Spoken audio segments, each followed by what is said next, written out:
रात गिर चुकी थी। बरसात की बूंदें लगातार जमीन को भिगो रही थी और आसमान में कड़कती बिजली गांव की वीरान गलियों को पल भर के लिए रोशन कर देती।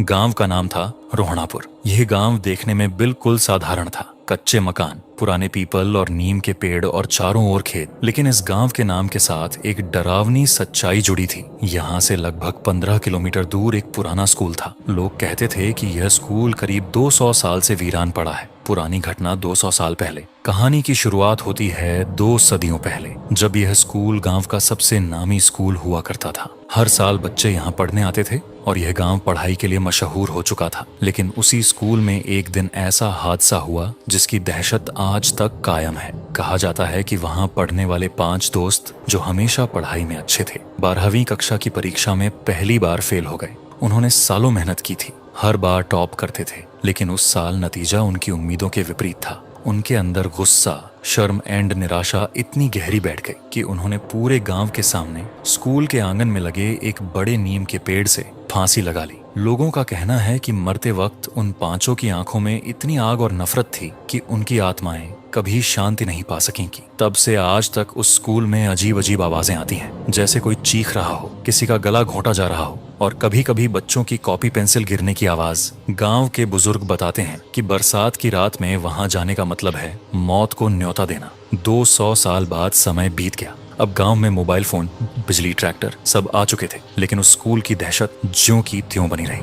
इसी गांव में उस रात कुछ मेहमान आए थे। 2 कॉलेज के छात्र, राहुल और रोहित। ये दोनों शहर से गांव घूमने आए थे। उनका मकसद था छुट्टियां बिताना और थोड़ा एडवेंचर करना। रात को जब सभी खाना खा रहे थे, तभी राहुल के पिता ने उन्हें समझाते हुए कहा, उन्हों बेटा, इस गांव में तुम आए हो, स्वागत है तुम्हारा, लेकिन एक बात हमेशा याद रखना, यहाँ से 15 किलोमीटर दूर एक पुराना स्कूल है, उधर गलती से भी मत जाना। वहाँ अजीब अजीब घटनाएं होती हैं। आधी रात को गला घोंटने जैसी आवाजें सुनाई देती हैं। लोग कहते हैं वहाँ वही 5 छात्रों की आत्माएं आज भी भटक रही हैं। राहुल और रोहित दोनों ये बातें सुनकर मन ही मन मुस्कुरा रहे थे। उन्होंने सोचा, गांव वाले कितने भोले होते हैं, आज के जमाने में भी भूत प्रेत की बातें करते हैं। उस रात दोनों मजे से खाना खाकर सो गए। बरसात की हल्की हल्की बूंदें खिड़की से टपक रही थी और दूर कहीं कुत्ते लगातार भौंक रहे थे। अगली सुबह सुबह जब दोनों उठे, नहाए धोए और नाश्ता किया, तो अपने पुराने दोस्तों से मिलने गांव में निकल पड़े। गांव के चौराहे पर वे सब एक छोटी सी चाय की दुकान पर मिले। चाय, बिस्कुट और सिगरेट के साथ जमकर बातें हुई।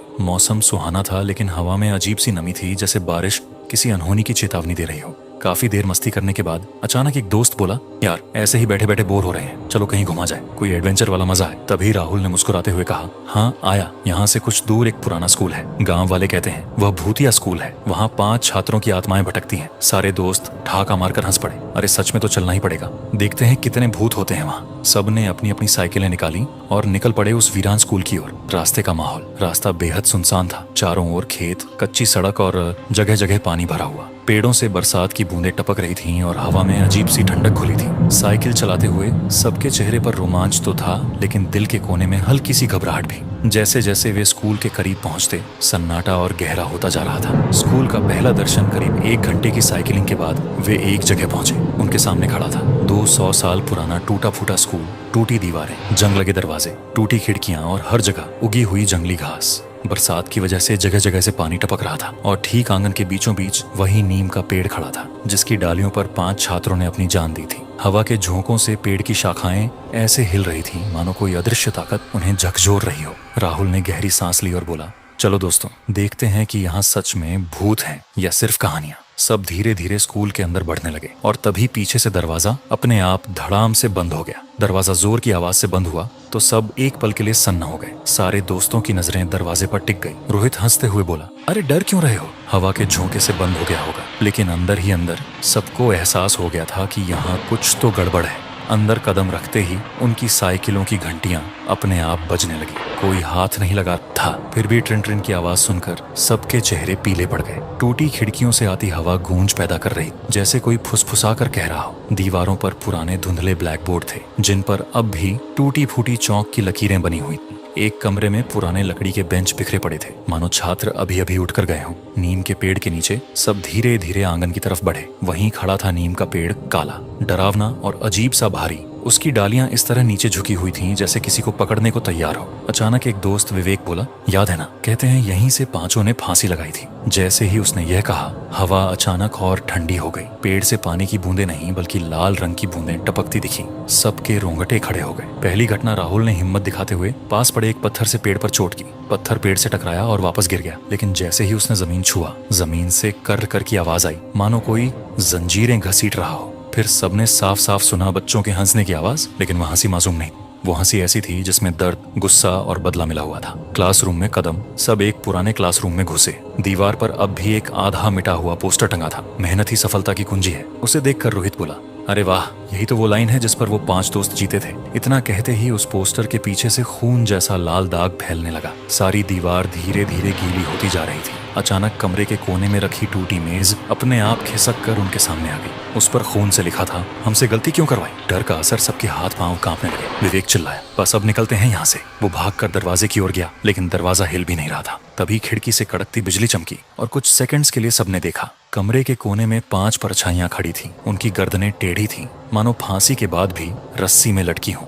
उनकी आंखें चमक रही थीं, लाल और खून से भरी हुई। भय का पहला वार। अचानक एक दोस्त अमित जमीन पर गिर पड़ा। उसकी गर्दन किसी अदृश्य ताकत ने पकड़ ली थी। उसके मुंह से चीख निकल रही थी, बचाओ, कोई मेरा गला दबा रहा है। राहुल और रोहित उसे पकड़ने दौड़े, लेकिन जैसे ही उन्होंने उसके शरीर को छुआ, उन्हें ऐसा लगा जैसे उनकी सांसें रुक रही हों, जैसे किसी ने पूरे कमरे की हवा खींच ली हो। उसकी आंखें उलट गईं और उसने धीरे से कहा, हम 5 अधूरे हैं। भागने की कोशिश, सब घबरा गए। रोहित ने जोर से खिड़की तोड़ने की कोशिश की। कांच चटक कर गिरा, लेकिन जैसे ही वह बाहर कूदने को हुआ, उसने देखा कि बाहर का मैदान खाली नहीं था। वहां खड़े थे 5 धुंधले साए। हर साए की गर्दन रस्सी से लटकी थी और उनके चेहरे पर वही दर्दनाक मुस्कान। बरसात तेज हो गई। बिजली की गड़गड़ाहट के बीच सबको साफ सुनाई दिया, अब तुम कभी बाहर नहीं निकलोगे। बरसात अब और तेज हो चुकी थी। बिजली की गड़गड़ाहट और नीम के पेड़ की शाखाओं की चरमराहट दोनों मिलकर ऐसा माहौल बना रही थी जैसे पूरा आसमान चिल्ला रहा हो। राहुल, रोहित और उनके दोस्त अब बुरी तरह फंस चुके थे। बाहर साए खड़े थे और अंदर कमरा धीरे धीरे अंधेरे से भर रहा था।